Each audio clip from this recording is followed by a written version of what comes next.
And one of the partners kind of sidled up to me and said, "You know, you can't run a McDonald's, don't you?" He looked around and surveyed the restaurant, Dave, and he looked me right in my eyes and said, "Yeah, we're going to own this restaurant in about 6 months."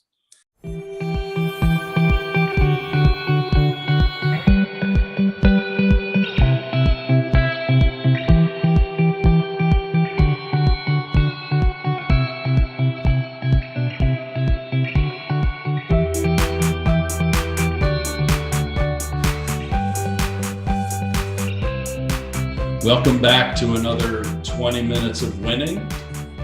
I'm with my good friend, Larry Thornton, who's in. Oh, Dave. For those of you who might be checking in for the first time, Larry's probably best known as a McDonald's franchisee. Him and his son have 7 McDonald's restaurants in the greater Birmingham area. He's actually a very accomplished artist as well. That's where he got his start. And his artwork has found its way into the hands of a variety of very famous people: Maya Angelou, Oprah Winfrey, Barack Obama, and even myself. How cool is that?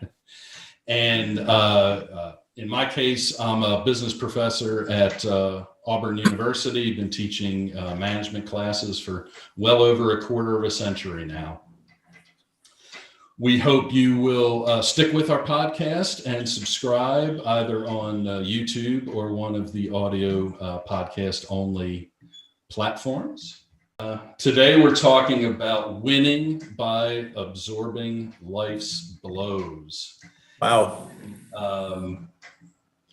We spoke some time ago about a metaphor for absorbing life's blows and bouncing back and winning in the end. And that metaphor was the famous rumble in the jungle. Remember, in the mid 1970s between the champion, heavyweight boxing champion of the world, George Foreman, and the former champion, Muhammad Ali. George Foreman was, a physically imposing character. He had won the gold medal in boxing in 1968 and was a total physical specimen, very intimidating, sort of a dour personality, not the gregarious and outgoing person that Ali was by any stretch of the imagination. So Ali realized that he was physically outmatched by George Foreman going into this fight, and he decided to adopt a strategy that he called the rope-a-dope. Good alliteration there, a little bit perhaps demeaning to his opponent. But do you remember what the rope-a-dope strategy was all about in that boxing match? Well, if you can't take it, you can't make it. As I understood it, his trainers and support team was very concerned about the opponent's ability to land some serious body blows. And all during the training exercise, I understand Ali wouldn't even stop to take a look to watch him go at it with this body bag that would have dents in it after he'd finished. And one can't help but imagine himself being the body bag. But he had a very interesting approach that I thought was just remarkable, actually, and can't wait for you to continue to share how that came out.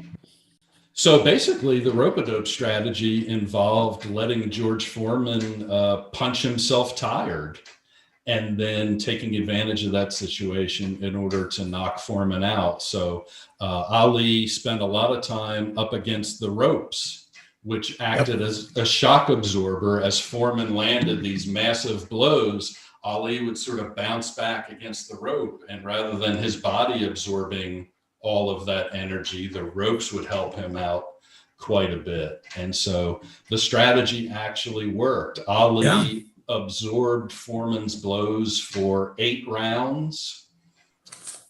Foreman found himself completely out of gas, and Ali knocked him out in the 8th round. Interestingly, Ali never granted Foreman a rematch.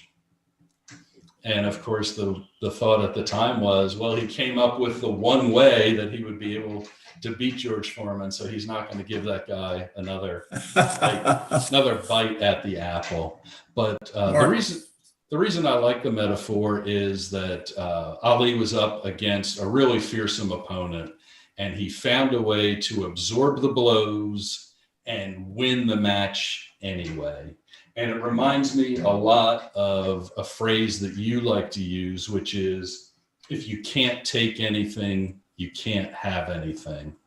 And wow. I know that's a phrase that's played a prominent role in your life experience. And so I just wanted to turn it over to you and have you talk about it a little bit. Absolutely. Well, what an excellent example of, if you can't take anything, you can't have anything. Life is not just about landing blows, but one's ability to take the blows. And in the case with Muhammad Ali and the rope-a-dope, those were some serious blows. Well, I have news for you. Life can offer some serious blows, and either we can take it or we can't. And I would suggest that we can take a lot more than we think. When I wrote that, probably in the prologue of the book, I believe, and it went something like this: if you can't take anything, you can't have anything. The more you can take with grace and humility, the more you can have. I believe it to this very day. And some of what I've been able to do, thank God, has been because I've been able to take it. Now, when I say take it, that's somewhat akin to no pain, no gain, but it's different. And I like to differentiate between the two. No pain, no gain would suggest that if one wishes to be a physician, you understand that you got to have 4 years of undergrad. You got to sit for the MCAT. You have to go 3 to 4 years of medical school. You have to do the residency piece. That's a given. And most people tend to get that. But no pain, no gain is deliberate and understood. In my professional career, Dave, what I have found more often than not are individuals who missed their end for no other reason than they could not do the rope-a-dope, if you will. They could not sustain through the disrespect, the humiliations, the embarrassments. That's what takes a lot of people out. And we try to spend a lot of time through the Institute talking about one's ability and capacity to work on yourself to such an extent that you are able. That's all that Ali did. He worked on himself to be able to take it so that when the time was right, now I'll do the blow landing and make a difference. Yeah, I'm glad you mentioned the Institute, because it's important for us to tell folks that the podcast is just one part of the portfolio of resources that the Why Not Institute provides. And we encourage everybody to check out whynotwin.org in order to see some of the other resources. Were there some particular anecdotes from your business experience that stand out as situations where you were able to absorb the blows and that led to positive outcomes, whereas if you had walked away, those positive outcomes wouldn't have come about? Wow. Too many to mention on our 20 minutes of winning, but let's see if I can dig one up. So I am opening my McDonald's restaurant, 1992, first store. I wasn't necessarily welcomed into the family of McDonald's. Let's put it that way. So on day one, the premier owner, franchisee owner, and his partners walked into my restaurant, kind of moved around behind the front counter as if it were their restaurant. Every restaurant in that given territory prior to me was typically their restaurant. And I guess after maybe 2 or 3 minutes of that, I'm just kind of taking it. And one of the partners kind of sidled up to me and said, "You know, you can't run a McDonald's, don't you?" He looked around and surveyed the restaurant, Dave, and he looked me right in my eyes and said, "Yeah, we're going to own this restaurant in about 6 months." And I can't tell you how intimidating that was for these giant characters who had been in business, who owned 28 to 30 restaurants at that time, and just wasn't willing to accept the fact that here's a restaurant about a mile and a half from my office. I'm going to have this restaurant. So you can react, you can say some things and do some things to blow the circumstance completely, Dave, or you can be motivated. I chose to be motivated. In fact, if I had the wherewithal, I should have handed him a thank you note on his way out, because it allowed me to buckle down, to really push the envelope. And in my mind, no, you will not own this restaurant in 6 months. And the long and short of that is that before that decade was out, we owned 2 of his restaurants. And today we own 5 of his restaurants. If you can't take anything, you can't have anything. And I see it so often that we react and we respond and we take our eyes off of the prize and we miss our end. I see it over and over and over. Very capable, competent individuals, I might add. This is very important that you get this piece, I think. Well, my understanding is that as time went on, you developed a much better relationship with that individual. Absolutely. He and I both came from similar backgrounds, marketing backgrounds, and I knew what we could do were we to kind of partner our thoughts and our thinking around some of the menu items that we could market, the meal packaging that we could do. And we went on to do just that. I think, though, after it was clear to him that I was not going to sell out, I was not going to allow him to buy me out, and I wasn't going to bow out.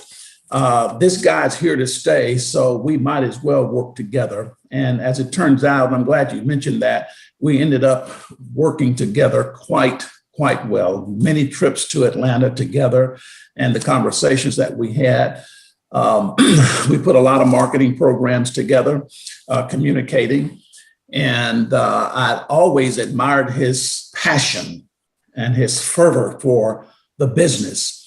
And I met with him, Dave, some 3 weeks before he passed. In fact, I was one of the last people to meet with him. It was a meeting that he called upon and insisted that I come in. And he was just as passionate that day, 3 weeks before passing, and he passed at 99 years old. I learned a lot from this gentleman. He had a big name in Broadway. Whenever I would take in a musical in New York, he'd always set me up for the best seats in the house. And you go from how I might have reacted when he came in the store versus the way that things ended. It's kind of like night and day, but you got to be able to take it. And that's what Ali demonstrated. I actually had a fairly similar experience. Now, as part of getting a PhD, you have to do a dissertation, which is a major research study.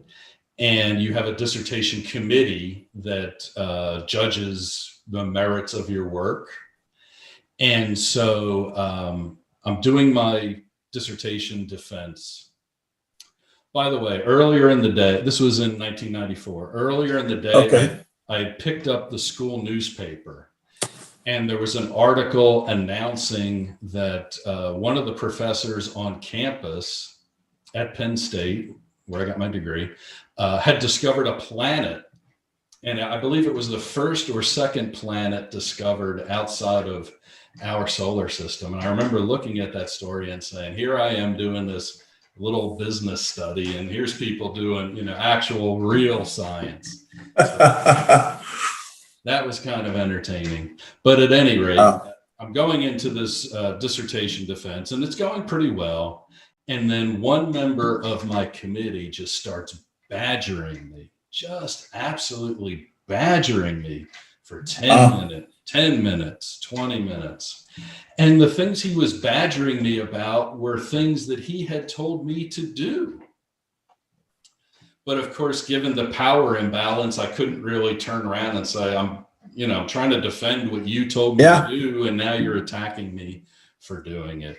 So I finally got him to stop badgering me by walking over and standing right above him, much like George Foreman, physically intimidating him, because I'm a much bigger person than he is, at least physically. So eventually he stopped. Well, there was a party planned after the defense, and this person came up to me and said, "Hey, I just want to apologize.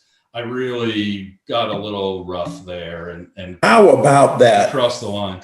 So now I have a critical decision to make, right? I no longer have to worry about the power this person has over me. So I can either tell him to go jump in a lake, probably with more colorful language than that, or I can graciously accept his apology.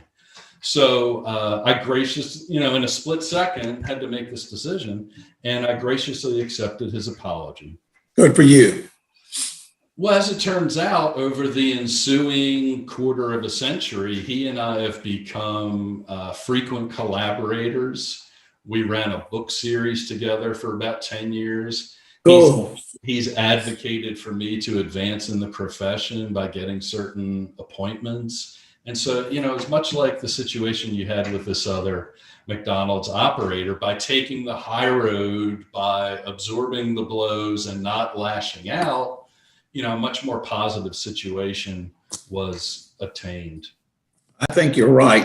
And I would argue, Dave, that any individual with any measure, any appreciable measure of success can tell several of those types of stories, the ones that you've just indicated and the one that I shared. I think that they go hand in hand. What do you think is the key to reacting in a positive way? Is it self-restraint? Is it playing the long game? What is it that separates the folks who can respond well from those who respond badly? I think you've just indicated the two, learning to take it, understanding the big picture, playing the long game.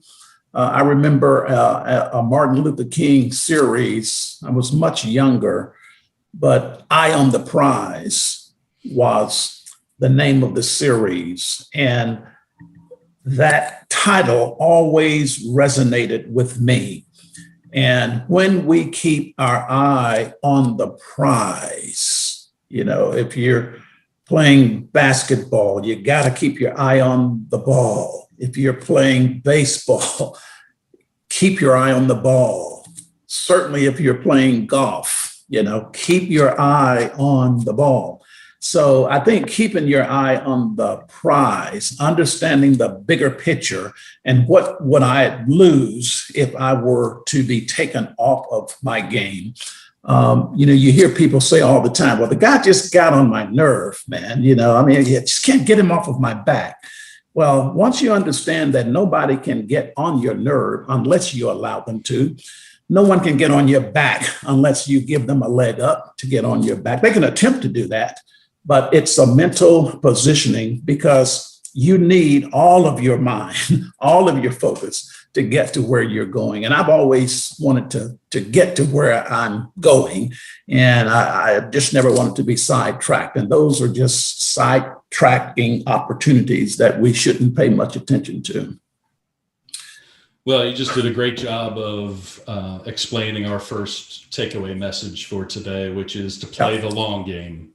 Play the long game. Lashing out feels good for about 30 seconds, but doesn't benefit you down the road. And so playing the long game is essential.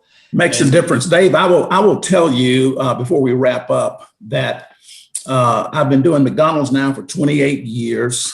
I've been on the board of directors of Synovus Bank for 28 years, 29 years. I have going into my 43rd year with Coca-Cola, these great national brands. And I can tell you that you don't sustain that kind of a relationship without having encountered several opportunities and situations and circumstances that could have taken you off of your game.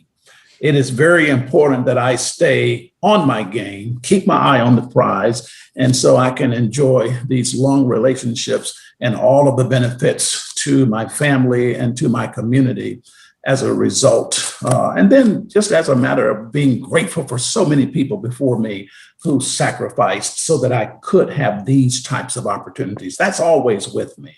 And I wanted to include that. Absolutely.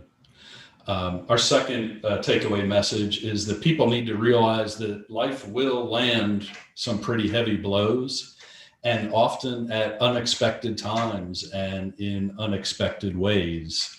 Maybe a family member takes ill unexpectedly. Maybe you take ill unexpectedly. Maybe your company goes bankrupt and all of a sudden you are looking for a job. These things are going to happen, and you have to deal with them with resilience. I think resilience is an important word in this context. Well said. Yeah, before we wrapped up, I wanted to return back to our boxing example, and not to focus on Ali like we did earlier, but to focus on George Foreman, because there's no question that losing that fight was a huge blow to him. It was quite unexpected because he had such a physical advantage. But later in life, in the 90s, he really had a much different story. His dour personality became very outgoing, and he let his inner charisma out. He created the George Foreman grill, which has sold over 100 million grills. Absolutely. Now, we don't know how much money he made off of that arrangement, but I'm going to guess it was at least $1 per grill. So we're talking some pretty, not bad. Yeah, pretty rarefied air. Yeah. Maybe his greatest accomplishment later on in life was that 20 years after the Rumble in the Jungle, he became the oldest world heavyweight champion ever in 1994 at age 45. Yeah. He had come out of retirement a few years earlier and was actually able to reclaim the crown. And in a bit of poetic justice or poetic redemption, he was actually wearing the same trunks in that fight that he did when he lost to Ali and the rope-a-dope strategy. And so incredible. Yeah, Foreman was playing the long game and returning from some pretty heavy blows that life had dealt him.